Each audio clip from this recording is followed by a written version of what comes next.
Hi, this is Patrice Davis. I am the CEO of GrantWin, formerly GrantsWorks.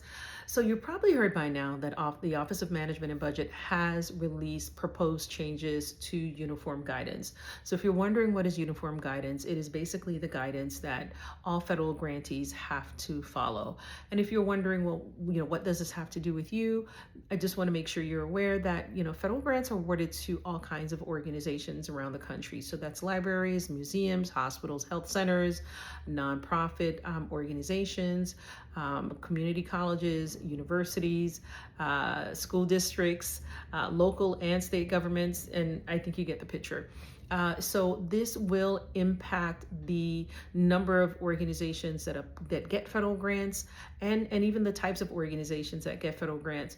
So some of the proposed changes include changing the moniker from uniform guidance. So there's a much longer name that I'm not going to try to remember now, but we typically narrow it down to the word to uniform guidance. They're changing it to be called uniform grant regulation because they want to make it very clear that 2 CFR 200, which is where these this guidance is typically published, is actually a regulation. So that's one of the smaller changes. Some of the other changes that are a little bit more significant.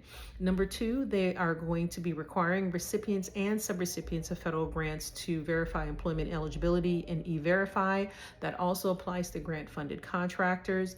They are going to do away with fixed awards, fixed amount awards and fixed amount subawards. Number three, they are encouraging agencies that are expecting a large volume of applications to a particular funding opportunity to require applicants to submit something called a statement of interest, and agencies are then required to review the statement of interest to determine whether or not they're going to invite certain applications to certain organizations to submit a full application. So those are just some of the changes. There are quite a few other changes that are laid out in the proposed changes. I do also want to let you know that you can and should leave a public comment on regulations.gov. I'm going to drop the docket number in the video description below so that you can, take a look at the proposed changes and, of course, submit your comments. You do have until July 13th to actually submit your comments. The changes, whatever changes they decide to move forward with, will become effective October 1st, 2026.